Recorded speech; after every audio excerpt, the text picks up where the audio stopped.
భూమి మీద ఉన్న జీవకోటి మనిషి అనే ప్రతి ఒక్కరికి కూడా ఏం చెప్తుంది? శుభవర్తమానం. ఒక ఇంట్లో పుడితే ఒక ఇంటికే ఆనందం, వాళ్ళకే ఆనందం. ఒకవేళ అన్నికి ఇద్దరు ఆడపిల్లలు పుట్టి తమ్ముడికి ఇద్దరు మగపిల్లలు పుడితే ఆ ఇంట్లో దుఃఖమే. తమ్ముడు చిన్నోడు కదా, తర్వాత పుట్టారు కదా, ఈయనకి ఇద్దరు మగపిల్లలు పుట్టారని దుఃఖం. అది కాదు, సమస్త జీవకోటికి ఒక శుభవర్తమానం దేవదూత తీసుకొచ్చింది యేసయ్య పుట్టుక ద్వారా. మనము యేసయ్య పుట్టాడో పుట్టాడో పుట్టాడో నిన్న మొన్న గట్టిగా కాల్ చేసి పాటలు పాడాము, గెలితరేసాం. చిన్నపిల్లలు అయితే ఇంకా అలా సంతోషానికి అద్దులు కూడా లేవు. ఒకవైపు పప్పులు, ఒకవైపు పాటలు, డాన్సులు, ఆపేవాళ్ళు లేరు, అడ్డేవాళ్ళు లేరు. క్రిస్మస్ క్యారల్స్ ఎంతో సంతోషంగా చేస్తాం. అయితే ప్రపంచం అంతా ఈ వేడుకలను ఒక సంబరం కింద చేసుకుంటారు. తెలిసిన వాళ్ళు, తెలియని వాళ్ళు అందరూ చేస్తారు. మన ఈ భారతదేశంలో అయితే మనము చర్చికి వెళ్ళిన వాళ్ళు మాత్రమే క్యారల్స్. ఇతర దేశాల్లో అయితే అది ఎందుకు వేసుకుంటారో తెలియదు, శాంటా క్లాస్ పాటలు వేసుకొని జింగిల్ బెల్స్ పాట వేసుకొని ఇల్లంతా జిగేలు పంపించుకొని ఎంతో సంతోషంగా ఉంటారు. వాళ్ళకి నిజంగా ఆనందం అంటే యేసయ్య పుట్టాడని కాదు, అదో పండగ రోజు అంతే. అయితే మనకి పండగ రోజు, ఎవరికి పండగ రోజు ఈరోజు తెలుసుకుందాం. యేసయ్య పుట్టాడు అంటే పుట్టాడు, ఎందుకు పుట్టాడు? ఒక వ్యక్తి కారణం జన్ముడు అంటే తగిన కారణం లేకుండా పుట్టరంట. పుట్టడానికి గల కారణం ఏంటో తెలుసుకుంటే నువ్వు పండగ ఎందుకు చేసుకున్నావు నీకు అర్థం అవుతుంది. ఆడి చేసుకున్నారు, మనం చేసుకుందాం అంటే పండగ కాదు. ఈ లోకంలో చేసుకున్న పండుగలు చాలా ఉంటాయి. ఆ పండుగలకి ఈ పండుగలకి చాలా వ్యత్యాసం ఉంది. ఆ పండుగలో అందరూ చేస్తున్నారని చేస్తారు, మనం అలా చేయం. ఈ పండుగకి ఒక ప్రత్యేకత ఉంది. యేసయ్య జన్మదినానికి ఒక ప్రత్యేకత ఉంది. మనం చాలా సార్లు వాక్యాన్ని మూలవాక్యాన్ని చదువుకుంటాం. మనకు కుమారుడు అనుగ్రహించింది. చదవండి యెషయా గ్రంథము.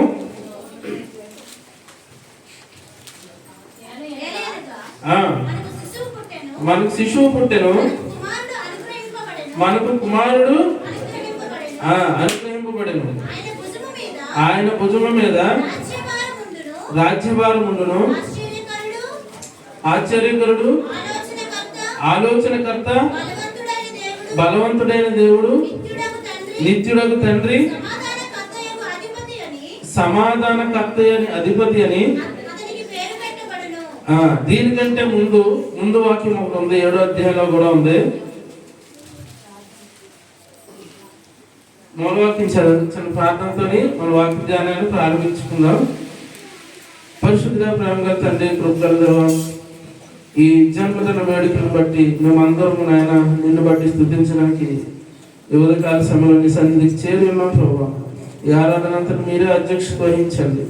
ఈ వాక్యము నేను కాదు కానీ ప్రభావ మీరే నాలో ఉండి నీ జీవపు మాటలు అనేక మందికి తెలియచేయమని, ఫలించినట్లు మీరే సహాయం దయచేయండి. నా నోటును మరుగు చేసి నాయన మీరే నాకు మారుగా మాట్లాడమని, కావలసిన జ్ఞానంలో తెలివిని మీరు అనుగ్రహించమని, ఇక్కడ వచ్చిన ప్రతి ఒక్కరిని నాయన మీరే దర్శించండి. మీ జీవపు మాట వాళ్ళ హృదయంలో నింపమని ప్రభువును రక్షకుడైన యేసయ్య అతి పరిశుద్ధ నామములో వచ్చిన ప్రార్థన అడివేడుకున్నాం తండ్రి. ఆమేన్. 7వ అధ్యాయం చదువుకున్నాం. యెషయా గ్రంథం 7వ అధ్యాయము 14. కాబట్టి ప్రభువు తానే ఒక సూచన మీకు చూపును, ఆలకించుడి. కన్యక గర్భవతి అయి కుమారుని కని అతనికి ఇమ్మానుయేల్ అని పేరు పెట్టును. ఎంతవరకే చదువుతాం, ఆ 2 మాటలు చదువుతాం. కానీ ఒక్క అడుగు ముందుకేసి ఎప్పుడు చదవడం, ఎవరు చదవడం నేను చూడలేదు. ఎందుకు కన్యక గర్భవతి కుమారుని కనాలి ఈ భూమి మీద అనే దానికి ఎప్పుడు ఆ ముందున ఒకే ఒక పదం ఉంది. అది ఎప్పుడు నేను ఎవరు చదివినట్లు నేను చూడలేదు. కాదు, ఆ ఒక్క పదం ఎందుకు చదవలేదు, దాన్ని ఎందుకు ధ్యానించలేదా అని నాకు చదివినప్పుడు అనిపించింది. అది ఏంటి అంటే ఒకసారి 13 కూడా చదవాలి. ఎలాగో చెప్పాను అయితే యెహోవా దేవుడు ఆహాజుతో జరిగిన సంభాషణ అది. అతడు ఇలాగ చెప్పెను, దావీదు వంశస్థులారా వినుడి, మనుష్యులను విసిగించుట చాలదనుకొని నా దేవుని కూడా ఎందుకు విసిగించారు దేవుణ్ణి? దేవుని విసిగిస్తే తీసుకున్న నిర్ణయమే ఆయన కుమార్ని ఈ లోకానికి పంపించాలని. అర్థమవుతుందా? యేసుక్రీస్తు ఎందుకు వచ్చాడంటే కన్యక గర్భాన్ని పుట్టేశాడు, hallelujah Christmas, happy Christmas, merry Christmas యేసయ్య పుట్టేశాడు కాదు. యేసయ్య పుట్టడానికి గల కారణం ఆ పై వచనంలోనే ఉంది. దేవుణ్ణి విసిగిస్తున్నారంట మాటి మాటికి. ఇశ్రాయేలు కానాను వెళ్ళిన తర్వాత ఎంతో సంతోషంగా ఉన్న జీవితాలు వేరు. యెషయా, ఇర్మియా విలాప వాక్యములు ఈ తర్వాత ఉన్న ఇశ్రాయేలు జీవితాలు వేరు. ఎస్తేరు గ్రంథం వరకు కూడా ఇశ్రాయేలు జీవితం వేరు. క్యారల్స్ రాత్రి కూడా చేసినట్టు ఏంటి? ఇశ్రాయేల్ జనాంగం ఇర్మియా టైంలో ఉన్న జనాంగం వేరు, కానాను వచ్చినప్పుడు ఉన్న జనాంగం వేరు. అప్పుడున్న పరిస్థితులు వేరు, ఇప్పుడున్న పరిస్థితులు వేరు. ఏంటి ఆ పరిస్థితులు అంటే, మోషే చనిపోయిన తర్వాత ప్రజలందరూ త్రోవ తప్పే తిరగడం అలవాటు చేసుకున్నారు. మీరు అవన్నీ బైబిల్ మొదటి నుంచి అలా చదువుతుంటే మీకు అర్థం అవుతుంటది. ఒక వారం రోజులు భక్తిగా ఉంటారు, 4 రోజులు చెడిపోయి ఉంటారు. ఇశ్రాయేల్ జనాంగం పరిస్థితి అలా ఉంటది. ఒక అధ్యాయంలో ఎంతో ఉన్నతంగా దీవెనలు, ఆశీర్వాదాలు, సమృద్ధి అని దేవుడు ప్రకటిస్తుంటాడు. మరుసటి అధ్యాయంకి వచ్చేటప్పటికే మిమ్మల్ని దెబ్బలు కొడతాను, జాగ్రత్తగా ఉండకపోతే తోలు చేస్తానని దేవుడు వార్నింగ్ ఇస్తుంటాడు. దేవుడికి పనిపాటు లేఖనాల వార్నింగ్ ఇచ్చాడు కాదు. వీళ్ళ సహవాసం అన్యులతో, వీళ్ళు సాంగత్యం అన్యులతో చేసి చేయలేనివన్నీ దేవునికి ఇష్టం, ఏవైతే ఇష్టం లేవో మోషే చనిపోతూ ఏవైతే చెయ్యొద్దన్నాడో వీళ్ళందరూ అదే చేస్తూ దేవుని ఉగ్రతకు 70 సంవత్సరాలు చెరలోకి వెళ్ళారు. అయినా బుద్ధి వచ్చిందా? రాలేదు ఇశ్రాయేల్ జనాంగం అని అనుకోవద్దండి, మనుషులే. దేవుడు ఆ రోజు వాళ్ళు వెనుకున్నాడు కాబట్టి ఇశ్రాయేల్ జనాంగాన్ని దేవుడు పోషిస్తూ, కాపాడుతూ, శిక్షిస్తూ, అన్ని చేస్తూ వాళ్ళు ఒక సన్మార్గంలో పెట్టాలని తనకున్న ప్రేమను చంపుకోలేక ఇశ్రాయేల్ జనాంగాన్ని అలా నడిపిస్తూ ఈ రోజు వరకు నడిపిస్తూనే ఉన్నాడు. కానీ ఆ పై అధ్యాయులు ఏముంది? మనుషులనే కాదు దేవుణ్ణి కూడా విసిగించేశారంట. దేవుణ్ణి ఏ విధంగా విసిగించారు? చేయొద్దన్న విగ్రహారాధన చేసి విసిగించారు. నరహత్య పాపం అన్నదాన్ని చేశారు, వ్యభిచారం పాపం అన్నది చేశారు, దొంగతనం పాపం అన్నది చేశారు. ధర్మశాస్త్రంలో ఏది వద్దన్నారో విచ్చలవిడిగా చేశారు. వీపునంటే దెబ్బలు తిన్నారు. 70 సంవత్సరాలు ఇశ్రాయేల్ చరణం సందర్భం కాదు కాబట్టి చదివితే అది కన్నీరు వచ్చే పరిస్థితి. అలాంటి శిక్షణ కోరుకున్నారు కానీ మనసు మారలేదంట. అందుకే దేవుడు అంటాడు, దేవుడు అంటాడు మనుషులనే కాదు దేవుడిని విసిగించారు.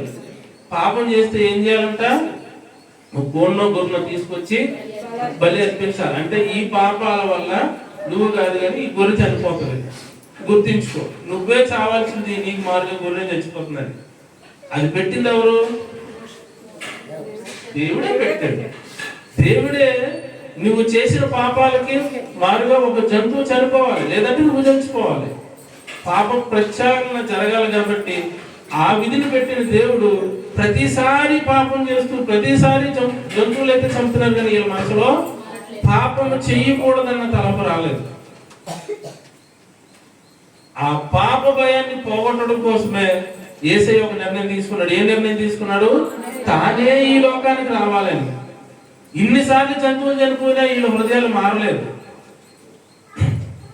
అయితే వీళ్ళు పెంచి పోషించి పెద్ద చేసిన దేవుడే నేనే చనిపోయి ఈ జంతువుల మారగా నేనే చనిపోయి వీళ్ళందరికీ క్రయధనంగా నేనే నా రక్తాన్ని అర్పిస్తాను. జంతువులు చంపినప్పుడు ఏం చేస్తారు? పేక తగ్గొట్టి ఆ రక్తాన్ని భూమి మీద ఉంచుతారు.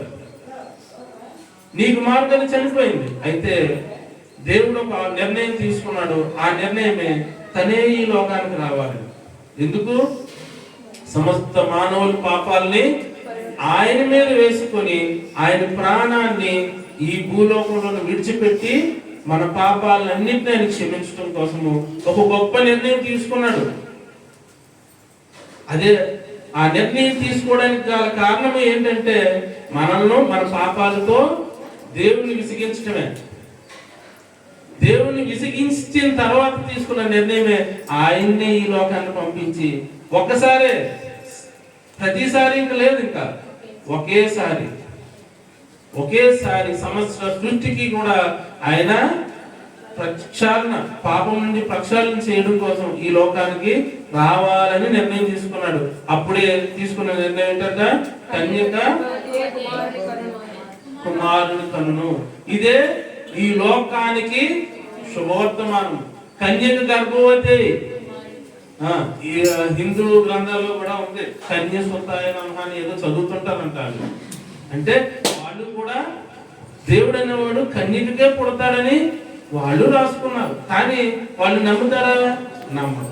మనము నమ్మడమే కాదు, విశ్వసించాం కాబట్టి ఇక్కడికి వచ్చాం. ఇంతగా దేవుని వాక్యంలో విని దేవుని యందు భయభక్తులు కలిగి ఉన్నాం.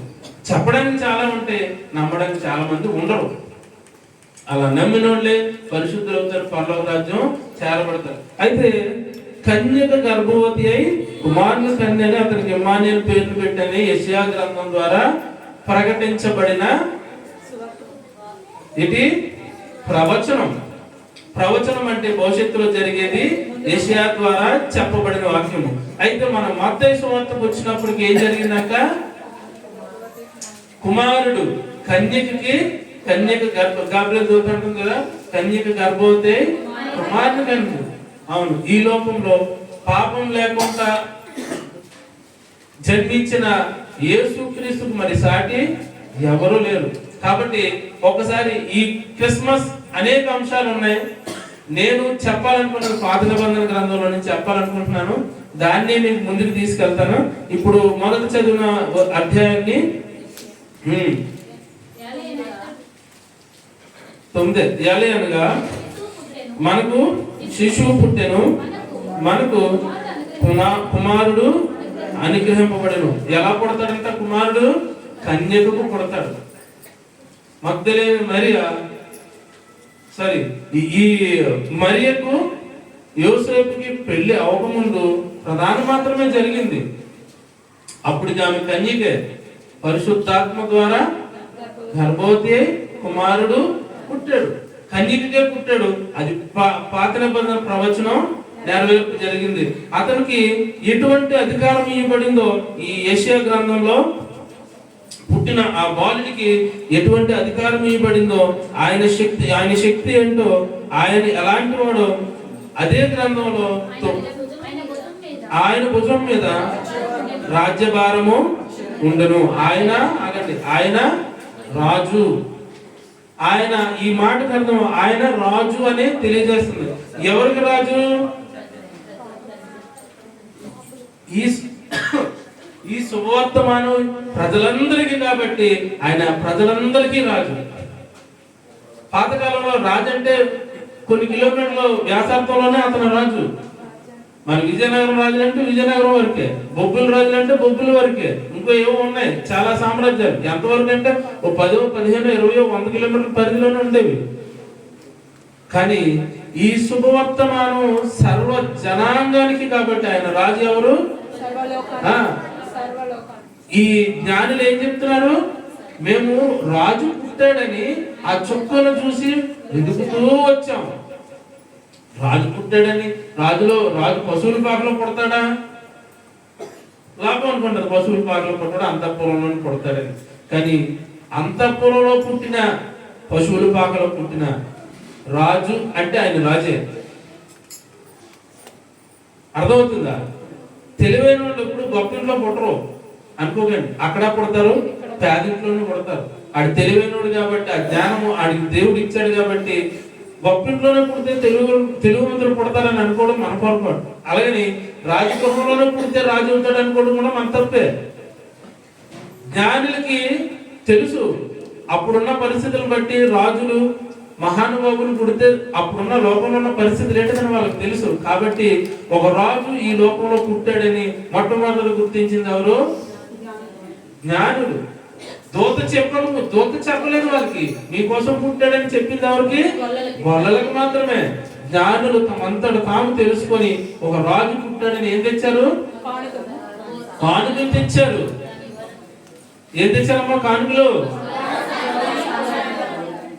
మనందరికి తెలుసులే, ఇంక నేను చెప్పను దాని గురించి. ఒక రాజుకి ఈ లోకము కానుకలు, విలువైన కానుకలు అర్పించారు. రెండో మాటగా చదువుకుందాం. ఆశ్చర్యకరుడు. ఆశ్చర్యకరుడు అంటే ఆయనకు ఉన్న లక్షణంలో ఒక లక్షణం ఏంటంట? ఆశ్చర్యకరుడు. ఎంత ఆశ్చర్యకరుడు అంటే కన్యకు గర్భవతి కుమారుని కనడం ఆశ్చర్యమే ఈ లోకానికి. ఈరోజు పెళ్ళైనా 20 సంవత్సరాలైన పిల్లల ముట్లలో ఉన్నారు, ఆ చచ్చిపోయేదాకా పిల్లల ముట్లలో ఉన్నారు. కానీ దేవుడు ఎంత ఆశ్చర్యకరుడు అంటే అబ్రహాంకి ఎప్పుడు పిల్లలు ఇచ్చారు? ఇద్దరు ముసలిలు అయిపోయిన తర్వాతే స్త్రీ ధర్మం విడిచిపోయిన తర్వాత దేవుడు పిల్లలు ఇచ్చాడు. ముసలి సంగతి తట్టించు, పిల్లలకనే స్థాయి దాటిపోయిన తర్వాత పిల్లలు ఇచ్చాడు. ఆశ్చర్యం. కన్యకు గర్భవతి కుమారుడు కనడం కూడా ఆశ్చర్యం. అంతవరకే కాదు, ఆయన చేసే కార్యాలన్నీ ఆశ్చర్యమే. ఏంటంట? చనిపోయి ఎన్ని రోజులు? ఉదయం చనిపోతే సాయంకాలం లేకపోతే కనీసం ఏదో అతను ఏదో చనిపోయాడు మనం అనుకున్నాము, బతికే ఉండొచ్చు అనుకోవచ్చు. చనిపోయిన తర్వాత ఆయన కంపు కొడతాడని వీళ్ళకి తెలుసు. చనిపోయిన తర్వాత యేసయ్య వస్తాడని ఎదురు చూసి ఆయన్ని సమాధి చేశారు. చనిపోయిన అనగంటలో పట్టుకెళ్ళి పాతే లేదు, యేసయ్య కబురెట్టాడు, కానీ రావడం లేట్ అయింది. ఆయన కోసం చూసి సమాధి చేసిన తర్వాత ఎన్నో రోజు వచ్చాడు? 4 దినాల్లో. మామూలుగా నార్మల్ టెంపరేచర్ లో ఉంచితే 24 అవర్స్ తర్వాత బాడీ స్మెల్ స్టార్ట్ అవుతుంది. 3 రోజుల తర్వాత అయితే కనీసం మనం చాలా దూరంలో ఉండాల్సి ఉంటుంది. కానీ 4 రోజుల తర్వాత వచ్చిన యేసయ్య లాజరును ఒక్క మాటతో పిలిచిన ఆశ్చర్యం. పుట్టుగుడ్డువాడికి కళ్ళు ఇవ్వడం ఇంకా ఆశ్చర్యం. నడుము వంగిపోయిన స్త్రీకి రక్తస్రావం ఆగిపోవడం ఇంకా ఆశ్చర్యం. 12 సంవత్సరాలు. ఇంకేం చెప్పాలి? ఆశ్చర్యాలు చాలా ఉన్నాయి చెప్పడానికి. ఇంకా దెయ్యాలు 2000 దెయ్యాలు వదలు కొట్టడం ఆశ్చర్యం. ఆయన మాటను బట్టి సముద్రం నెమ్మనమవడం ఇంకా ఆశ్చర్యం. 2 రొట్టెలు మీరేదో చెప్తారా? నేనేదో మధ్యమనుకుంటే నేను మధ్యమనుకోలేనా? ఇప్పుడైనా గట్టి చెప్పండి నాకు. అది ఎంత ఆశ్చర్యం. ఎంతమంది అన్నారు? మరి ఆడపిల్లలు లేరా? పిల్లలు, పెద్దలు, ముసలోళ్ళు ఆ లెక్క ఏం చెప్పలేదు. వాళ్ళు తిన్న పురుషులు మాత్రమే లెక్క చెప్పారు. మీకు ఇంక విషయం తెలియదు. అప్పుడు ఇప్పుడు ఎప్పుడైనా సరే దేవుని సువార్త, దేవుని వాక్యం వినడానికి వచ్చేది స్త్రీలే ఎక్కువ. ఆ లెక్క ఇంకా చెప్పలేదు మీకు. అంటే నాకు తెలిసి కుటుంబం అంటే 4 ఉంటారు అనుకోవడమే, పిల్లలు వదిలేసిన లెక్క ఎక్కువే. అంతమంది తిన్న తర్వాత ఇంకా 12 మందిని గమనం చేస్తారు. ఇంకెంత ఆశ్చర్యం చెప్పండి. ఆయన ఆశ్చర్యకరుడు. నిజమే, నా జీవితంలో నెరవేరింది కదా. ఆశ్చర్యకరుడు అంటే మొట్టమొదటిగా ఆయన రాజు అని పుట్టగానే జ్ఞానులు, ఆయన గురించి తెలియని జ్ఞానులు ఆయన పూజించడానికి వచ్చారు. ఇంకోటి ఆలోచనకర్త. ఆయన ఆలోచనకర్త. మనకి దేవుడు చాలాసార్లు చాలా సందర్భాల్లో మనము అన్నీ ఉంటాయి, డబ్బులు ఉంటాయి, అధికారం ఉంటుంది, కానీ పనులు జరగవు. నిజం చెప్తాను, అన్ని ఉంటాయి, చేతి నిండా ఉంటాయి, ఎవరిని పిలిచినా 10 మంది రావడానికి ఉంటారు, ఏ పనులు జరుగుతుంది. కొన్నిసార్లు ప్రార్థించి మోకరించి ఆయన అడిగితే మీరు ఉదయం అడిగింది చాలాసార్లు సాయంకాలం పొందుకుంటారు మీరు. అది మీ విశ్వాసాన్ని బట్టి, మీకు ఆయనకున్న సంబంధాన్ని బట్టి. నేను చాలాసార్లు అలాంటి అనుభవాలు నాకు ఉన్నాయి. చాలాసార్లు ఎంత ఆశ్చర్యం అంటే, చెప్పాను కదా ఒకసారి పాస్పోర్ట్ విషయంలోని మా అక్క బ్యాంక్ పేపర్ ఒకటిని ఆమె బాగా భరించలేక ఎత్తుకాను అంతే. అంతకుముందు 2 సార్లు ఎత్తుకాను, దొరకలే. మళ్ళీ ఆవిడ అప్పుడే నేను అలా మా ఆఫీస్కి వెళ్దాం రెడీ అయ్యాను. ఆవిడ గదిలోకి వెళ్ళి ప్రార్థన చేసింది. లేదురా ఇక్కడే ఉంటుందని దేవుడు నాకు ఆలోచన ఇస్తాను, మళ్ళీ ఒకసారి ఎత్తుకంటే ఆవిడ బాగా భరించలేక ఎత్తుకాను. నిజంగా నెతకాలని నాకు లేదు, కానీ సరే నెతకపోతే బాధపడుతుంది, కనీసం చెప్పినాను కానీ మాట్లాడలేదని బాధపడుతుంది అని వెళ్ళాను. నా గురించి కాదు కానీ ఆవిడ గురించి ఆయన నేను నెతికిన చోటే మళ్ళీ నెతికిన చోట్లోనే దొరికిందంటే అది అంత గొప్ప కాదు. అంటే మనకి అంటే నాకు ఇప్పుడున్న పరిస్థితిలో 5,000 అంటే ఎక్కువ కాదు, కానీ రూపాయలకి 10 రూపాయలైనా ఎక్కువే. ఏ రూపాయి జేబులో లేనప్పుడు 10 రూపాయలన్నా ఎక్కువే. కానీ అలాంటి పరిస్థితిలో ఎంత ఆశ్చర్యం, మనకి ఆలోచన శక్తి దేవుడు ఇచ్చాడు. మనకంటే గొప్పగా ఆలోచన ఆయనకు ఉంది. కాబట్టి మనకి ఎప్పుడైనా బలహీనతలు వచ్చినప్పుడు, ఎప్పుడైనా సమస్యలు అన్ని చుట్టుముట్టినప్పుడు, ప్రార్థన చేసినప్పుడు ఆయన నీకు ఎలా చేయాలో ఆలోచనిస్తాడు. ఏం చేస్తే నువ్వు వాటి నుంచి బయటకు వస్తావు అనే ఆలోచన ఆయన ఇస్తాడు నీకు. లాస్ట్ వారంలో ఒక సాక్ష్యం కూడా చెప్పాను మీకు. 20 లక్షలు వర్కౌట్ వచ్చింది, దాన్ని ఎలా చేయాలి నాకు ఎక్స్పీరియన్స్ లేదు. తేడా వచ్చిందంటే 20 లక్షలు నేను లాస్ అవుతాను, ఎందుకంటే అది తిరిగి పంపించేస్తే అది పాత సామాన్యుడు తప్ప ఇంకోటి తీసుకోడని చెప్పేసి చెప్పాను. దేవుడు ఎంత గొప్పవాడు అంటే నా ప్రార్థన కంటే నా కుటుంబీకులు సంఘ ప్రార్థన ఎక్కువ నేను అనుకుంటాను. ఈ ప్రార్థనలన్నీ వినడమే కాదు, మనం పెట్టిన మెటీరియల్ ఇచ్చిన 4 రోజులైనా తిరిగి డబ్బులు ఇచ్చాడు. ఎంత గొప్ప దేవుడు. నేను ఆలోచించాను, చాలా బాధపడ్డాను, ఎలా ఎలా అనుకొని. మాట ఇచ్చిన వాళ్ళు అందరూ సైడ్ అయిపోయారు, కానీ దేవుడు ఆలోచన చొప్పున మనల్ని నడిపించాడు. కాబట్టి దేవుడు మనతో ఉంటే ఆయన ఆలోచన మనకి ఇచ్చి ముందుకు నడిపిస్తాడు. కష్ట సమయంలో మనం అన్ని మనకి తెలుసు అనుకోవడం మన పొరపాటు అంతే. అన్ని తెలిసిన తొందరగా గుంట్లో పడతారంట. తెలుసా మీకు? అన్ని తెలుసు అనుకున్నప్పుడు తొందరగానే గుంట్లో పడతారంట వాళ్ళే. అందు గురించి తర్వాత ఆయన ఏంటంట బలవంతుడైన దేవుడు. ఆయన బరువులు ఎత్తాడమ్మా. బలం అంటే బరువులు ఎత్తాలా? బలం అంటే బలం. ఈ లోకంలో బలవంతులు అంటే ఏమనుకుంటారు? జిమ్నాస్టిక్స్ చేసేవాళ్ళు, ఎక్కువ బరువులు ఎత్తున వెయిట్ లిఫ్ట్ చేసిన బలవంతులు అనుకుంటారు. లేదా 10 మందిని ఒకే చేత్తో ఒంటి చేత్తో నెగ్గేసిన బలవంతులు అనుకుంటారు. అది ఆ బలం ఎన్ని రోజులు ఉంటది మీకు తెలుసా? మీకు యవ్వనంగా ఉన్నప్పుడు 200 కేజీలు బరువులు ఎత్తున మొన్నే ఒక ఎవరో పంపిస్తూ చూశాను. యవ్వనంగా ఉన్నప్పుడు 200 కేజీలు బరువులు ఎత్తిన వ్యక్తులు ఇప్పుడు 2 స్టిక్కులు పట్టుకుని నడుస్తున్నారు. ఎందుకు? ఎక్సర్సైజ్ చేసి చేసి చేసి చేసి ఆ ముడుకులు అరిగిపోయింది. తెలుసా మీకు? యవ్వనంగా ఉన్నప్పుడు నేను ఎంత ఉన్నానో ఆడు కాలంత ఉండేది.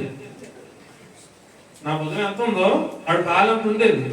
ఇప్పుడు 2 స్టిక్కులు పట్టుకొని నడిచి యవ్వనంగా ఉన్న వాళ్ళకి మెమెంటో ఇస్తున్నాడు, గిఫ్ట్ ఇస్తున్నాడు. అంటే ఆడికి ఏం చెప్పాడు అనుకున్నాను నేను? అర్థం అనుకున్నాను గిఫ్ట్ సంగతి దేవుడు నా వయసుకు వచ్చి మీరు ఎలాగే అవుతారని అది చెప్పాలనుకున్నాడేమో తెలియదు. ఎక్సర్సైజ్ చేసి చేసి బలం పొందుకుందాం, బలం సాధిద్దాం అనుకున్నారు. ఒకనొక స్థాయి వస్తుంది, శరీరము కృషించే స్థాయి వస్తుంది. అది ఈ బలం కాదు, ఆయన బలం వేరు. మనుషులు బలవంతులైతే దేనన్నా జయించవచ్చు అనుకుంటారు, కానీ మరణాన్ని జయించలేరు, పాపాన్ని జయించలేరు. అర్థమవుతుందా? మనుషులు దేన్నన్నా జయించవచ్చు. ఒక దేశం ఇంకో దేశం మీద పడి దోచుకోవచ్చు, జయించవచ్చు, ఏదైనా చేయొచ్చు. లేదంటే బలవంతుడైతే 10 మంది నోళ్ళు ముయించవచ్చు. కానీ మరణాన్ని గెలవగలమా? పాపాన్ని జయించగలమా? ఆ 2 విషయంలో ఈ లోకము చతకలబడిపోయింది. ఆ 2 విషయంలో ఎంతో సాధించిన వ్యక్తులు సైతము, మీకు యాపిల్ ఫోన్ తెలుసా? మీకు ₹1,00,000 ఫోన్ ఉంటుంది ఒకటి. అతని చివరి మాటలు అదే చెప్పాడు. ప్రపంచంలో మంచి తెలివైన వ్యక్తి అతను. చనిపోతున్నప్పుడు, ఆయన క్యాన్సర్ వచ్చి చనిపోతున్నప్పుడు ఐసీయూలో ఎక్విప్మెంట్ అంతా సౌండ్ విని ఒక్కసారి ఉలిక్కిపడి భయపడ్డాడంట. ఆయన ఏదో మాకు ప్రపంచానికి సందేశం ఇచ్చాడు. గుర్తులేదు, చదవడం చాలా రోజులు అయింది కానీ మొత్తం వరకు ఎక్కువ కదా మర్చిపోయాను.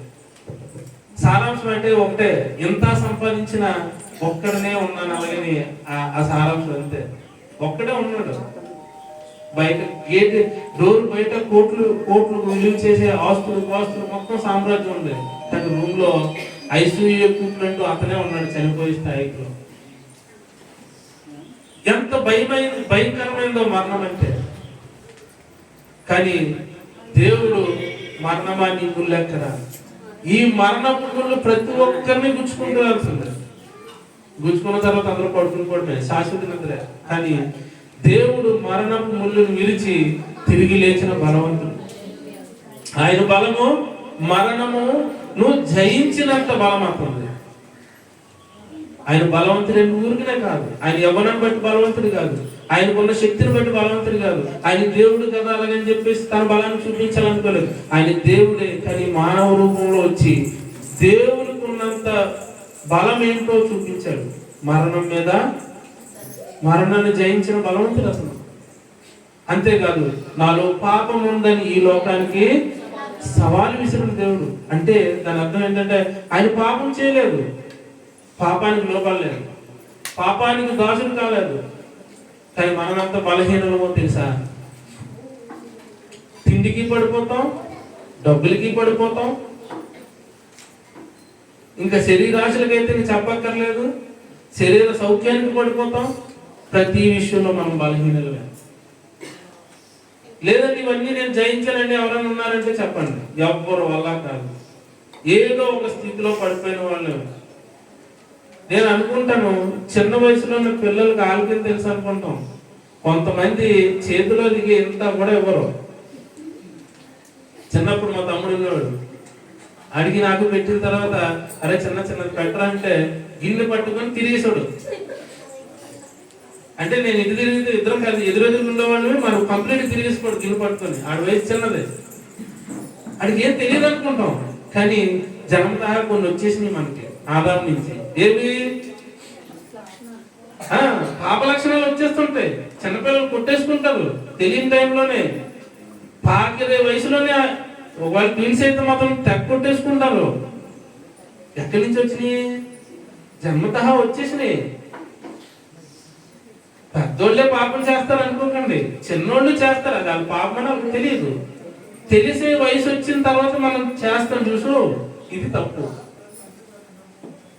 నీకు తెలియక దేవుడు కూడా అదే అంటాడు, తెలియక చేసావు కాబట్టి నువ్వు క్షమించబడితే. ఇప్పుడు తెలిసి చేసావు కాబట్టి మీ విమానం మొత్తం వహించాలని దేవుడు చెప్తాడు ఒక్కోసారి. అలాగైతే బలిదాత్మ యోహాను చూసారా, ఇప్పుడు దాకా కళ్ళు మూసిన యోహాను ఎంత తెచ్చాడు, ఎంత బాగా అర్థమైంది యోహాను నీకు. ఏంటి తెలియక చేశాం కాబట్టి మనం కనికరించబడతాం, తెలిసి చేస్తే దానికి శిక్ష తప్పనిసరి ఉంటుంది. చెప్పమంటారు ఎలా ఉంటుందో? ఈడికి వెళ్తే పడిపోతామని మనకు తెలుసు, అయినా వెళ్తాం. 200 వెళ్తాం, బండి బాగా ఎంత బాగా పనిచేస్తుంది. పడ్డ తర్వాత కాలు చేతులు ఎరగవాలి. మరి స్పీడ్ వెళ్తున్నామని నీకు తెలీదా? తెలుసు, తెలిసే వెళ్తాం. ఎలా ఉంటుంది చూద్దామని. ఎలా ఉంటుంది? కాళ్ళు చేతులు విరుగుతాయి. మనము కూడా చాలా సార్లు ఈ ఒక్కసారి అనుకోను, ఇంకోసారి అనుకోను చాలా సార్లు ఏం చేస్తామంట, బలహీనమైపోతాం. కానీ ఆయన బలవంతుడు. నువ్వు బలవంతుడు కావాలి అంటే బలవంతుడి దగ్గరికి వెళ్తేనే నీకు ఆ బలాన్ని ఇస్తాడు దేవుడు. ఎందుకంటే ఆయన శరీర రక్తంలో మనం పాలు పొందాము అంటే ఆయన బలము, శక్తి, జీవము దాంట్లో ఉన్నది కాబట్టి మనము బలవంతులు అవుతాం. ఊరికినే బలవంతులు అయిపోము. డాక్టర్ దగ్గరికి వెళ్తే బలవంతులు అయిపోరు. ఆయన రాసి ఇచ్చిన మందులు వేస్తే నీకు నయం అవుతుంది. ఆయన మొహం చూసి వస్తే తగ్గదు ఏమా? డాక్టర్ దగ్గర మొహం చూసేస్తే తగ్గుద్దా? ఆయన ఇచ్చిన మాత్రలు వేసుకుంటే తగ్గుద్ది. అలాగే దేవుని సన్నిధికి మనం వచ్చి వెళ్ళిపోతే ఏమి జరగదు. రీసెంట్ గా మా దగ్గర పనిచేసే కుర్రోడికి బీపీ 200 వచ్చిందండి. కుర్రోడే సరే ఒకరోజు శరీరం ఎక్కించుకున్నాడు. మీకు అర్థం అవుతుంది అని చెప్తున్నాడు. ఎక్కించుకున్నాడు, నార్మల్గా వచ్చింది కదా పంపించారు టాబ్లెట్లు ఇచ్చి. ఒకరోజు నా పక్కన నించొని కోడుకున్నట్టుగా అన్నాడు. ఏమైందా అన్న? నిద్ర వస్తుందా అన్నాను. రాలేదా అన్నాడు. మరి ఎందుకు ముందుకు పోలేవు అన్నా? ఏమి లేదన్నా. ముందు పంపు మాత్రలు వేసుకుంటామని అడిగాను, వేసుకోలేదని అన్నాడు. ఏమనాలి ఇప్పుడు? బీపీ వచ్చిందని 2 రోజుల ముందే హాస్పిటల్లో జాయిన్ చేశారు. డాక్టర్ ఇచ్చిన మాత్రలు ఇంటి దగ్గర పెట్టుకున్నాడు. ఇక్కడికి వచ్చి ఒళ్ళు జరుగుతుంది. వీళ్ళు ఏమనాలి అప్పుడు? ఏమనాలి? తెలివైన అనాలా, తెలివితో కూడా అనాలా? ఇప్పుడు మనం చర్చకు వస్తాం, అయిగా దేవుని వాక్యం మొత్తం వింటాం. దానికి అక్కడే ఆ డోర్ మ్యాట్ వేసారు కదా, దానికి తుడిసి ఏమి చెప్పులు వేసుకొని వెళ్ళిపోతాం. మనం చేసేది చాలా సార్లు బలహీనం ఎందుకు అవుతున్నాము అంటే వాక్యం మనలో లేకపోవడం వల్లే బలహీనం అవుతాం. గుర్తించుకోండి. దేవుని వాక్యం మనలో ఉంటే ఏమవుతుంది తెలుసా? ఒక పని చేస్తున్నప్పుడు నీ హృదయము వాక్యాన్ని ఎత్తి చూపిస్తుంటది. తప్పు ఇది, ఈ వాక్యం ఇది. దేవుని వాక్యంతో నీ అంతరంగమే నేను గద్దిస్తుంటది. నీలో వాక్యం లేదనుకో, దేవుని మాటలు నీ హృదయంలో వెళ్ళలేదనుకో, ఈ బీపీ మాత్రలాగా ఉంటుంది నీ పరిస్థితి. పర్లేదు చెప్పేస్తానండి, గట్టిగా మాట వినబడుతుంది అందరికీ. హల్లెలూయా, హల్లెలూయా. అందరికి గట్టిగా అలవాటు అయింది, నడవడం అలవాటు అయింది. దేవుని వాక్యం మనలో లేకపోతే ఏమవుతుంది తెలుసా? అది తప్ప ఉప్ప అని ఆలోచించాం, ఏ పనైనా చేసేస్తాం, ఎవరినైనా తిట్టేస్తాం, ఎన్ని మాట్లాడినా నేనేస్తాం. అలా చేసిన వాళ్ళు ఎవరు లేరు? మీరు ఎవరు లేరండి? దేవుని సన్నిధికి వచ్చిన తర్వాత మారిపోయినా చెప్పండి, ఎవరు లేరా?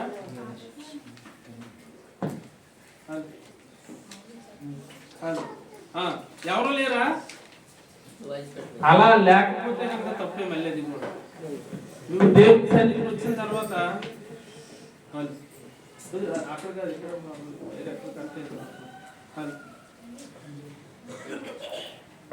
పర్లేదు చెప్పేస్తలేండి. దేవుడి సన్నిధికి వచ్చిన తర్వాత మళ్ళీ అలాగే ఉండడం కూడా తప్పే. ఎంత తప్పు అంటే ఈ బీపీ మాత్రం తెచ్చుకుని ఇంట్లో పెట్టుకుని ఒళ్ళు జోగినట్టు ఉన్నట్టు చూసావా? ఎంత తప్పు, అది అంత తప్పు. దేవుని వాక్యాన్ని మన హృదయంలోకి వెళ్ళినప్పుడు ఆయన మనకు బలాన్ని ఇస్తాడు. ఏ బలం? పడిపోకుండా మనల్ని బలపరుస్తాడు, జారిపోకుండా మనల్ని బలపరుస్తాడు. అందుకే ఆయన బలవంతుడైన దేవుడు. దేన్ని? మనము కూడా రేపు పొద్దున పాపాన్ని జయించాలి అంటే ఆయన మనకు బలం ఇవ్వాలి. మనము ఎక్కడ ఈ లోకంలో జారిపోకుండా ఉండాలంటే దేవుడు మనకి బలాన్ని, శక్తిని ఇచ్చేవాడు అయి ఉన్నాడు. అందు గురించి ఆయనకి ఏంటంటే ఆయనకున్న లక్షణాల్లో బలవంతుడైన దేవుడు, తర్వాత నిత్యుడైన తండ్రి. అంటే నిత్యుడు ఉన్నాడంట. మనం మన సంవత్సరాలు ఎన్ని? మన ఆయుష్ అతిగా బతికితే 120 అన్నారు, కానీ 300 బతికిన కూడా ఉన్నారంట. అప్పుడప్పుడు పేపర్లో వేస్తుంటారు కదా, కానీ అంత మించి బతకలేదు. ఎంత నిత్యుడైన తండ్రి అంటే దేవునితో పోల్చుకునేంతలాగా ఈ లోకంలో ఎవరికి సాధ్యం కాదు. కాబట్టి ఈ వైరు కట్టేది ఎక్కడ? నిత్యుడగు తండ్రి ఆయన. నిత్యుడగు తండ్రి. ఎంత నిత్యుడగు తండ్రి? ఎబ్రీ పత్రిక చదివితే మొదటిది మనకు చాలా అలవాటు, చాలా సార్లు చదువుతాం మనం. పూర్వకాలమందు నానా సమయంలోను నానా విధములుగాను ప్రవక్తల ద్వారా ఈ దినముల అంతమందు పూర్వకాలమందు నానా సమయంలోను నానా విధములుగాను ప్రవక్తల ద్వారా మన పితరులతో మాట్లాడిన దేవుడు ఈ దినముల అంతతో మనతో కూడా మాట్లాడుతుంది. మన పితరులు ఎప్పుడు? మొట్టమొదటి పితరులు ఎప్పుడు? ఆదాము అవ్వల దగ్గర నుంచి ఉన్న దేవుడే ఇప్పుడు నీతోనూ నాతోనూ మాట్లాడుతున్న దేవుడు ఎప్పుడమ్మా? ఎప్పుడు? వాడు మన ఇంట్లో పుట్టలేదు అప్పుడు. మన తాత ముత్తాతలు చివరికి వెళ్ళిపోతే ఆదాము అవ్వలు పుట్టకముందే దేవుడు ఉన్నాడు. అంత నిత్యుడొక దేవుడు అంటే నిత్యము నివసించే దేవుడు ఆయన ఉన్నాడు. యుగములు అంతమందు అంటే ఇప్పుడు కూడా ఆయన మనతో మాట్లాడుతున్న దేవుడు. ఇప్పుడు నుంచున్న దేవుడు యుగములు అంతమందు.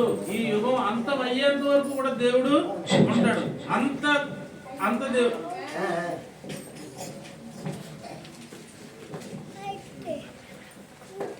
కాబట్టి ఆయన ఏదో 2000 సంవత్సరాలు 3000 సంవత్సరాలు ఉన్న దేవుడు అనుకోండి. ఒక్కొక్క కాలంలో ఒక్కొక్క విధంగా ఆయన మనుషులకు ఎక్కువ తగ్గించి లాస్ట్ యుగముల అంతమందు అంటే యుగ ప్రారంభం నుంచి యుగం అంత వరకు సరిపోతుంది యుగముల అంతం వరకు ఆయన ఉన్న దేవుడు. అందుకే ఆయన నిత్యుడగు తండ్రి, మనందరికీ తండ్రి. మన మన మన ముందున్నవాడు మన కన్నవాడు మనకి తండ్రి అవుతుంది. అది మన శరీరము. కానీ మనందరికీ తండ్రి దేవుడు ఒక్కడే. దేవుణ్ణి తండ్రితో పోల్చారు. దేవుని తాత ముత్తాతలు అనలేము. బాగా ఓల్డ్ అని ముత్తాత అని అనలేము. ఆయన దేవుడు మనందరికీ తండ్రి. అంతే. నువ్వు ఎంత ముసలి అయిపోయినా నీకు తండ్రి. చిన్నపిల్లలు కూడా తండ్రి. ఎందుకంటే ఆయన ఎప్పుడున్నాడు? యుగము ప్రారంభం నుంచి ఈ యుగం అంతం వరకు దేవుడు ఉన్నాడు. మాట్లాడుతున్నాడు దేవుడు. ఉండడమే కాదు, మాట్లాడుతున్న దేవుడు కూడా ఆయనే. అంత గొప్ప దేవుడు ఈ లోకానికి రావటమే ఒక శుభవర్తమానం. అందుకే మనం క్రిస్మస్ చేసుకోవాలి. 25 వచ్చిందని కాదు క్రిస్మస్ చేసుకుంటాం. ఆయన ఈ లోకానికి రాజని, ఆ రాజు ఈ లోకానికి వచ్చాడని క్రిస్మస్ చేసుకున్నాం. ఆయన నిత్యుడని తండ్రి అని ఈ లోకానికి వచ్చాడని క్రిస్మస్ చేసుకున్నాం. ఆయన బలవంతుడైన దేవుడని, మనకి బలాన్ని ఇస్తాడని, శక్తిని ఇస్తాడని, ఈ లోకంలో జారిపోకుండా పడిపోకుండా మనల్ని లేవనెత్తుతాడని ఆయన మనము ఆరాధించుకోవాలి. అందుకే మనం క్రిస్మస్ చేసుకోవాలి.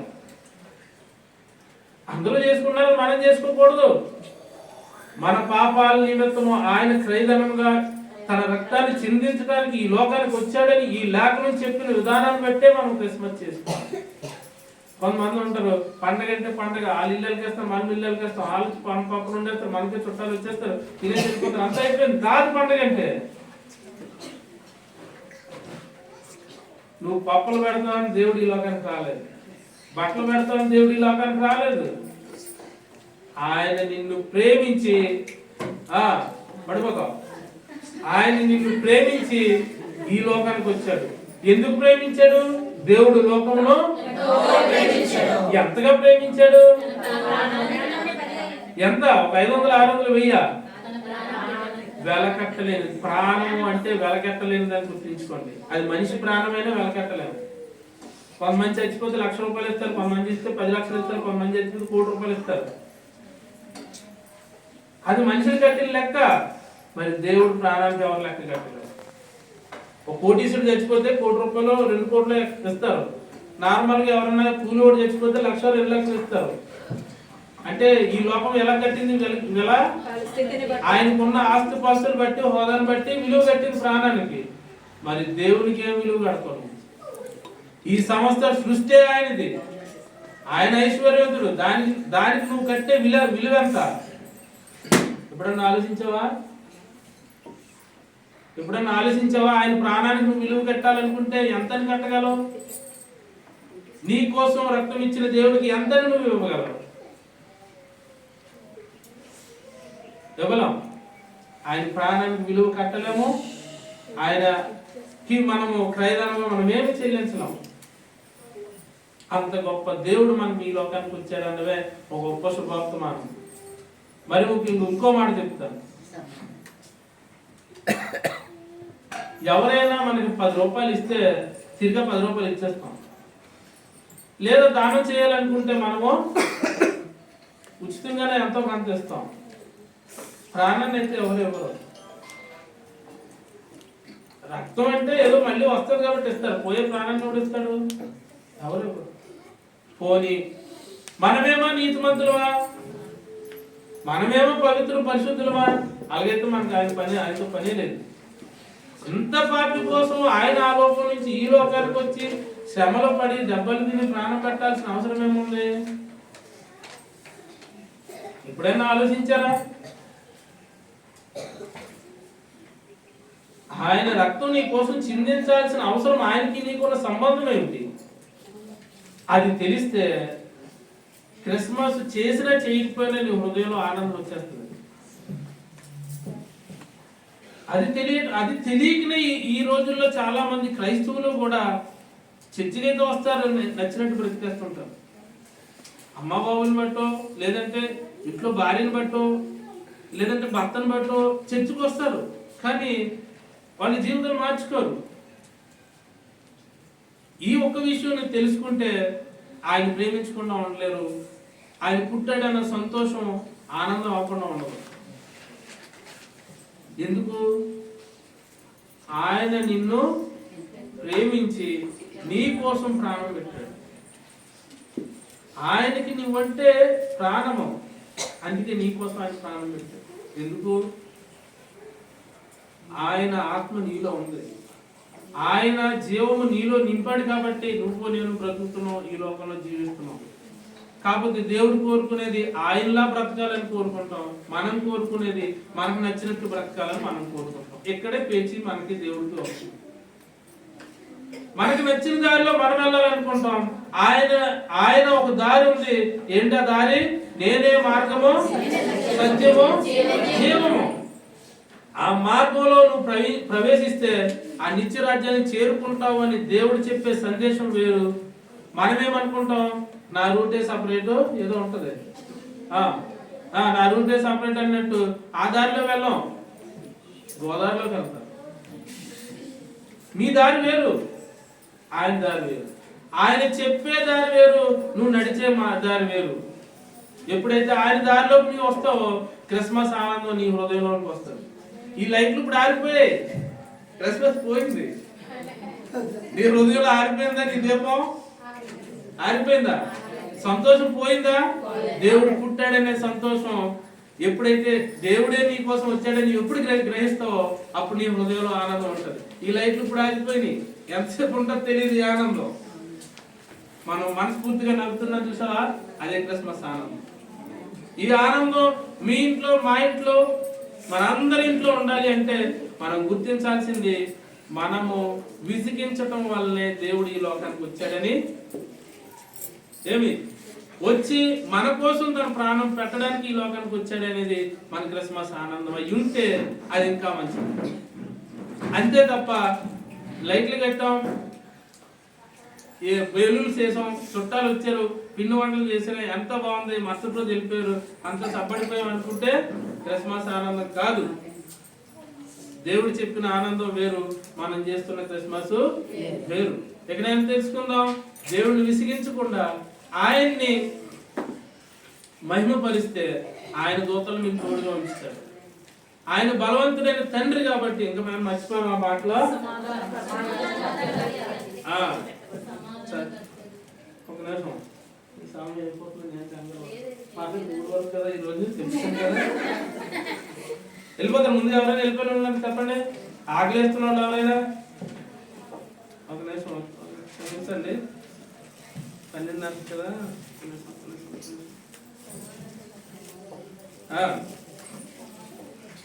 సమాధాన కర్తయగుని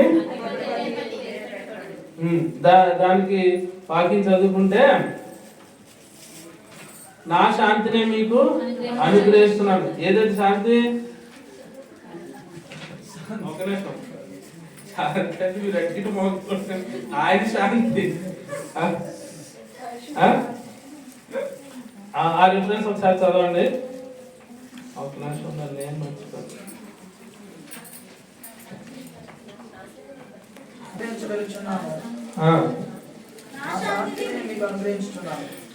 నా శాంతిని మీకు, శాంతి సమాధానం ఎవరి హృదయాల్లో ఉండదో వాళ్ళ పంప ఎలా ఉంటుందంట, గందరగోళంగా ఉంటుంది. అలాగైతే అర్థమవుతుంది, గందరగోళంగా ఉంటుంది. అందుకే శాంతి సమాధానము ఆయన దగ్గర ఉన్నాయి. ఆ శాంతిని సమాధానం మనం పొందుకోవాలి అంటే మనం ఏం చేయాలంట, ఆయన్ని అడుక్కోవాలి. ఎవరిదైనా డబ్బులు మనం అడగం, అమ్మ 100 రూపాయలు ఇవ్వని అడగదా. మనకి శాంతి సమాధానం కరువు అయినప్పుడు దేవుడి సన్నిధిలోనే మనము పొందుకోవాలి. బయట ఎక్కడ 2 గంటల సినిమాలో కానీ, పార్కులో కానీ ఎక్కడ శాంతి సమాధానాలు ఉండదు. ఒకవేళ వెళ్ళినా మళ్ళీ ఇంటికి వచ్చేటప్పుడు పంపాలగా ఉంటది, ఏం మారదు.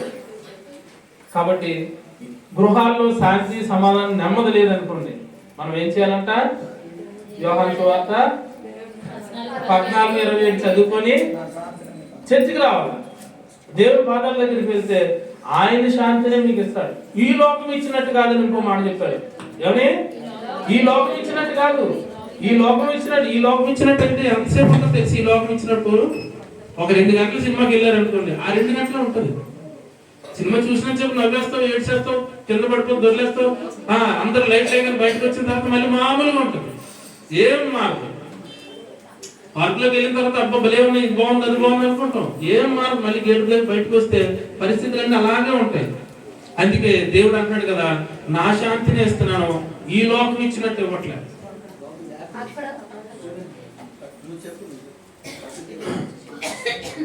ఏమంటారంట? నా శాంతిని మీకు అనుగ్రహిస్తున్నాను. అందుకే ఈ లోకం ఇచ్చినట్టు ఉండదు. దేవుడిచ్చే శాంతి సమాధానము వేరు. దాన్ని మనం వెతికినప్పుడు మాత్రమే వస్తే సుమా. దేవుని దగ్గరికి వచ్చి శాంతి సమాధానం ఆయన అడిగి పొందుకుంటేనే వస్తాయి. చర్చికి వెళ్ళి కూర్చుంటే ఏమి రావు. కాబట్టి ఆయన చివరిగా చదువుకుందాం. మళ్ళీ ఒకసారి ఆ వాక్యం మొత్తం అంతా చదివేద్దాము. యాలి అనగా చదివేస్తాను నేను. యాలి అనగా మనకు శిశువు పుట్టెను, మనకు కుమారుడు అనుగ్రహింపబడెను, ఆయన భుజముల మీద రాజ్యభారముండును. ఆశ్చర్యకరుడు, ఆలోచనకర్త, బలవంతుడైన దేవుడు, నిత్యుడకు తండ్రి, సమాధానకర్త, అధిపతి అని అతనికి పేరు పెట్టబడును. ఆయన పేరులో ఎన్ని ఉన్నాయంట? అన్నీ కలిపి ఇమ్మానుయేలు పేరెట్టారంట. అంటే దాని అర్థము యేసుక్రీస్తు అని, దేవుడు మనకు తోడని. ఇవన్నీ ఆయనలో ఉన్నాయా లేవా? ఆయన పేరైతే పెట్టేశారు. పేరుకు తగ్గ జీవితాలు మనలో ఉండవు. కొంతమందికి పేరుకు తగ్గ జీవితం ఉండదు. కానీ యేసయ్య పేరులో ఆయన ఎలాంటి వాడు, పుట్టినవాడు ఎంత బలవంతుడు, ఎంత ఆధిక్యత కలిగిన వాడు, ఎంత అధికారం కలిగిన వాడు, ప్రవక్త చెప్పినవన్నీ ఆయన జీవితంలో నెరవేర్నియా లేదా? ఏమని నెరవేర్ని? ఆయన ఆశ్చర్యకరుడని, ఆలోచనకర్తని, బలవంతుడని దేవుడని, నిత్యుడని తండ్రి అని, సమాధానకర్త అని ఆయన పేరు పెట్టారు. ఆయన జీవితంలో అది చేసి చూపించాడు దేవుడు. కాబట్టే మనకు క్రిస్మస్. పుట్టినవాడు పుట్టినట్టుగా చనిపోతే ఇక్కడ మనకు ఎందుకు వస్తాం చెప్పండి? ఆయనే యేసుక్రీస్తుని మనం ఎందుకు అనుకుంటాం? ఏమనుకోలేము. ప్రవక్త కొన్ని 100 సంవత్సరాల ముందే యేసుక్రీస్తు గురించి ప్రవచించిన ప్రవక్త 100 సంవత్సరాల తర్వాత ఆయన పుట్టడము, ఆ కార్యాలన్నీ నెరవేరడం మనం చూసాం. కాబట్టి మనం ఆయన దేవుడే నమ్ముచున్నాం. పుట్టినవాడు దేవుడే పుట్టాడని మనం నమ్ముచున్నాం. కాబట్టి దేవుడే నీ కోసం పుట్టాడు. ఎందుకు పుట్టాడు? అయ్యో ఎంత చెప్పిన తర్వాత మీరు ఎలాగైపోయారు? మన పాపముల నిమిత్తము పరిహారం చెల్లించడం కోసం ఈ లోకానికి వచ్చాడు. అది Christmas. Happy Christmas, very very Christmas, happy Christmas. ఇంతకే నేను చెప్పింది అర్థమైందా? ఏమని అర్థమైంది? అదిగో అదిగో అదిగో అదిగో ఒక్కరు కింద నిన్న వాసనలో తప్ప నేను చెప్పింది ఏం అర్థమైనట్టు. దేవునికి స్తోత్రం. ఎంత గొప్ప అవకాశం ఇచ్చిన దేవాది దేవునికి, అయ్య గారికి నా వందనాలు చెల్లిస్తున్నాను.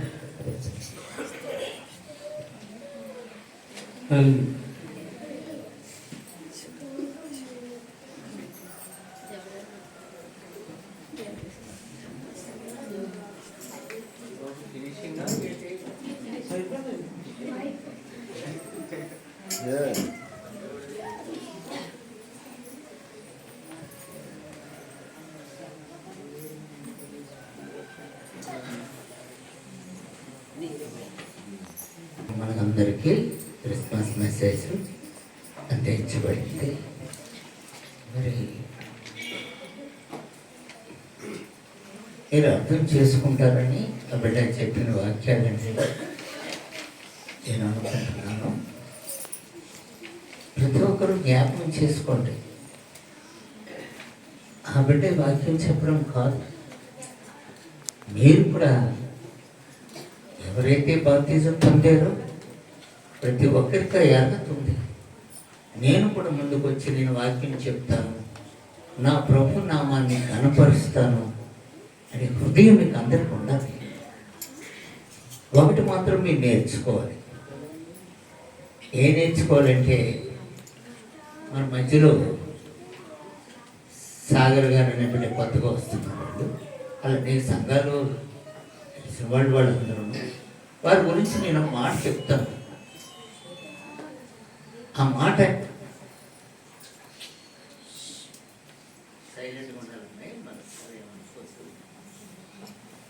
నేను చెప్తాను, వినండి. మనకి మెనీ క్రిస్మస్ అయింది.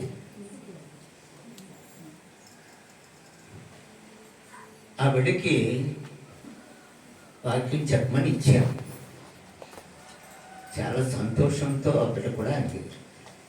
అలాగే ఇప్పుడు చెప్పిన శద్రకు కూడా 2-3 సార్లు నేను మధ్యరాత్రి అప్పుడు 12 గంటలప్పుడు 1 గంట అప్పుడు శద్రకు అడిగేవాడు, బాబు నువ్వు వాక్యం చెప్తా ఉంటే నేను ప్రిపేర్ అవ్వలేదంటే, అయితే నేనే చెప్పేసి ఉన్నాను అనుకోండి. ఆ బిడ్డ అన్నాడు, వాక్యం చెప్తారంటే వెంటనే నేను చెప్తాను. చాలా సంతోషించాను. మన సంఘానికి కొత్తగా వస్తున్నారు, కానీ సంఘాలు కొత్త కాదు. 2-3 సంఘాలు, బొంబాయిలో సంఘాలు, 6 సంఘాలు సంచరించి వచ్చారో అనుభవసారులు. ఎందుకంటే ఎక్కడ అనుభవిస్తుందంటే సంఘ కాపుల దగ్గర ఎవరైతే వినయ విధేయులతో ఉంటారో, ఇది నేర్చుకోవాలి మీరు. సంఘాపరి దేవుని బిడ్డగా ఉంటాడు కదా. సంఘాపరి చెప్పినది సంఘాపరి మాటలు విని వాటి చెప్పున నడుచుకుంటే ఉంటాడు. ఎందుకంటే అందుకని ఏమని చెప్తుంటాడంటే ఫాలోవర్స్ అంటారు, అనుసరించేవాళ్ళు అంటారు. కనుక ఆ బిడ్డకి వాక్యం అయిపోయింది, భోజనాలు అవుతున్నాయి, అవి కూడా ఫినిషింగ్ అయిపోయింది. మినీ క్రిస్మస్ నాడు చెప్పిన మాట మీ అందరికీ ఇది పాఠం అని నేను చెప్తున్నాను అని అన్నాను. ఏమండి మరి మీరు ఇది కూడా చేస్తారు కదా? చేస్తానండి నేను అనగా స్తుతి ఆరాధన కూడా చేస్తానండి నేను అన్నాను. చాలా సంతోషమైంది. అది ఇవ్వడానికి ఒక వారం చంద్రకి, ఒక వారం జీవన్కి ఇస్తూ ఉంటాను. వీళ్ళిద్దరూ ఒక్కోసారి ఎవరు లేకపోతే నేను తీసుకుంటాను, ఎందుకంటే వాళ్ళకి ఇస్తాను నేను. అలాగే ఆ అమ్మాయి అన్నారు నేను కూడా చేస్తానండి అన్న. చాలా సంతోషం అనుకున్నాను. ఆ రోజు ఆయన పిలిచాను, ఒక మాట చెప్పాను, ఏమంటే స్తుతి ఆరాధన చేసిన వాళ్ళు సంఘానికి ఎప్పుడు రావాలి? మీకు అందరికి పాఠం ఇది. దేవుని శత్రుకు ఎప్పుడు వస్తున్నారు? ప్రారంభం. ఎందుకంటే పాటలు పాడిన వాడిని స్తుతి ఆరాధన చేయాలి అంటే ఆయన కూడా చాలా లేటుగా వస్తున్నారు. ఏదో పరిస్థితులు బాగుండకపోవచ్చు, ఏదో ఉంటాయండి అనేసి అన్నారు. కానండి స్తుతి ఆరాధన చేసిన వాళ్ళు చేస్తున్నాను అన్నారు కనుక మీరు కూడా సంఘం 8:30కి మీరు కూడా ఎప్పుడు రావాలి అని నేను చెప్పలేదు. మీరు ఇంత టైంకే రావాలని చెప్పలేదు. స్తుతి ఆరాధన చేసేవాళ్ళు ముందు ఉండాలి అని చెప్పి ఆయన ఈరోజు పాటించారు. ఒకసారి చెప్పాను, మీకు ఎన్నోసార్లు చెప్తూ ఉంటాను, 8:30కి ఆరాధన, 8:30కి. ఇది యేసయ్య కోరుకున్న సమయం. ఒక్కోసారి ఏదో గంటో గడియో ఆలోచన వదిలేస్తాను కనుక అలాగే 8:30 అక్కడ ఉండేవాడిని. నాతో పాటు నా ఆత్మీయ బిడ్డలు కూడా 8:30కి అక్కడ ఉండేవారు. కనుక సమయాన్ని పాటించండి. ఈరోజు 8:30కి 8:30 నుంచి 10 గంటల వరకు పాటలు పాడుకునే ఉన్నాను. కొంతమంది నేను ఫోన్ చేశాను, బాబు హ్యాపీ క్రిస్మస్ అని చెప్పి యేసయ్య యేసోపోత్ర దేవదూతలు అందరూ వచ్చారు బాబు సంఘంలోకి. నాకు ఎంత ఎవరు లేరండి. నేను చెప్పుకునే మాట, నేను ఎప్పుడైతే ప్రార్థన చేశానో ఆయన వచ్చేస్తాడు సంఘంలో, ఆయన దూతలు వచ్చేస్తాడు. నాకు అదే ఆనందం అని వాళ్ళందరికీ హ్యాపీ క్రిస్మస్ చెప్పి, బాబు ఎవరు రాలేదని చెప్పలేదు కానీ వాళ్ళు డిస్కరేజ్ అవుతారని యేసయ్య దూతలు వచ్చారు. కనుక దయచేసి సంఘం సియోను మందిర విశ్వాసులు అది పాటించాలని. ఒకవేళ టైం మాకు కొంచెం ఎక్స్ట్రా పెట్టండి అంటే చేద్దాం. మీరందరూ కలిసి ఒకరోజు చెప్పండి, చేద్దాం. 9 గంటలకు అలాగంటే 583వ పాట పాడు. మనందరూ లేచి నిలబడి 583వ పాట పాడుతుండగా మనం కాన్పులు తీయబడాలి.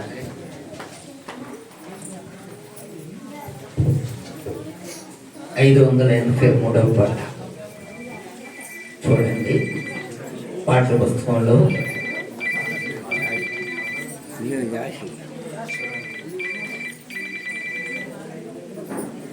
యెహోవా సన్నిధిని స్తోత్ర గానముతో మహోపకారునకు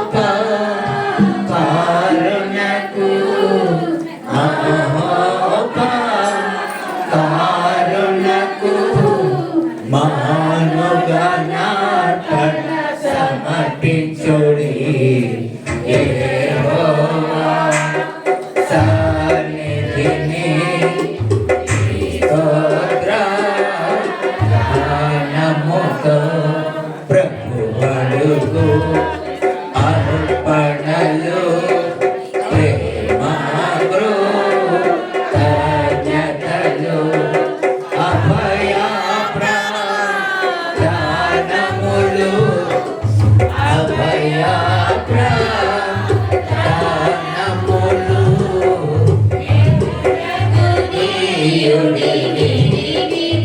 మగవాళ్ళు ఎవరు పాడలేదు, మగవాళ్ళు ఎవరు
స్తోత్ర గానముతో ప్రభువడు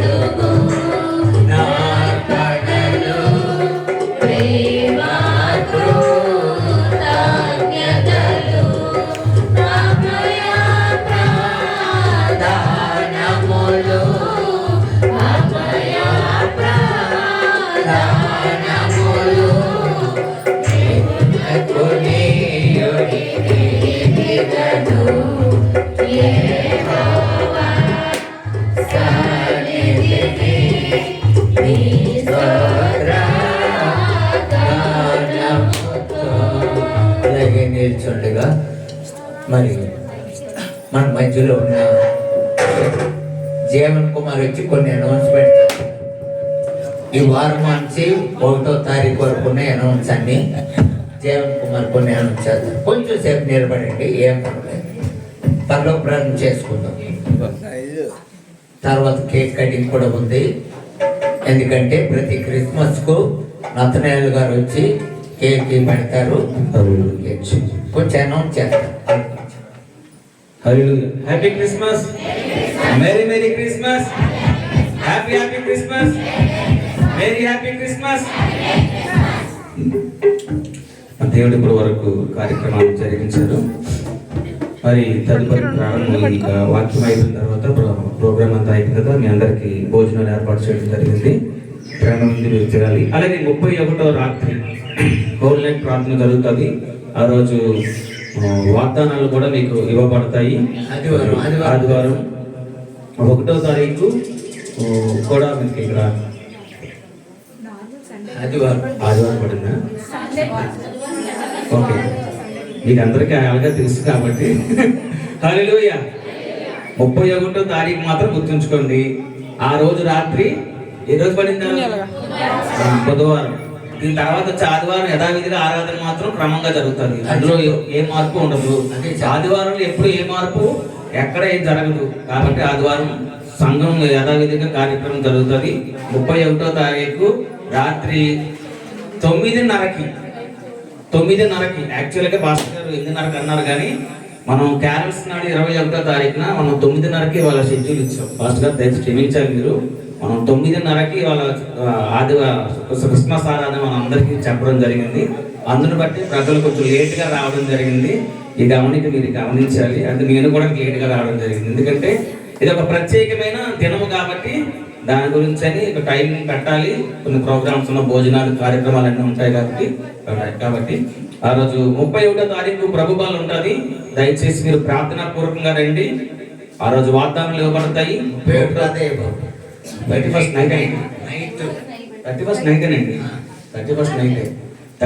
నైట్ వాగ్దానాలు ఇవ్వబడతాయి. ప్రభుబాల్లో ఉంటుంది. మరుసటి దినాన ప్రార్థన కూడి ఉంటుంది. జనవరి 1 ఆరాధన ఉంటుంది. ఆ రోజు కూడా వాగ్దానాలు ఇవ్వబడతాయి. ఈ మాటలు దేవుడు దీవించుంటారు. మరి మరుసటి రోజు మాత్రం ప్రభు ఉండదు. 31st నైట్ మాత్రమే ప్రభు ఉంటుంది. అలాగే వాగ్దానం కార్డులు ఇవ్వబడతాయండి. మర్చిపోతే ఎవరును ప్రతి ఒక్కరూ ఇది గుర్తించుకోవాలి. అంతేకాకుండా మనం ప్రతి 1వ తారీఖులో ప్రవేశిస్తున్నాం కనుక ప్రార్థన పూర్వకంగా రండి. ప్రతి ఒక్కరూ అయ్యా దేవా నాకు ఏవో బహుమానం ఇవ్వబోతున్నావో, సంవత్సరం ప్రారంభం మొదలుకొని సంవత్సరం మళ్ళీ 26వ తారీఖు సంవత్సరం అంతా నాకు మంచి బహుమానం కావాలి ప్రభా అని దేవుడిని అడగండి. దేవుడు తప్పకుండా ఇస్తాడు. అలాగే జరుగుతుంది. ఇది తప్పదు. ప్రతి ఒక్కరూ మర్చిపోద్దు. నాకు వాగ్దానం వచ్చింది, అదే జరుగుతుంది. కనుక మీకు వాగ్దానం వస్తే అందరూ రండి. 31st నైట్ మాత్రం ఇస్తాం. వాగ్దానం కార్డు వాడిని కూడా ఇస్తాం, కానీ ప్రభు అయిన మాత్రం 31st నైట్ మాత్రం ఉంటుంది. కనుక మరి ప్రతి ఒక్కరూ గుర్తించుకొని ఈ కార్యం జరిగించండి. కార్యం అయిన తర్వాత మనకి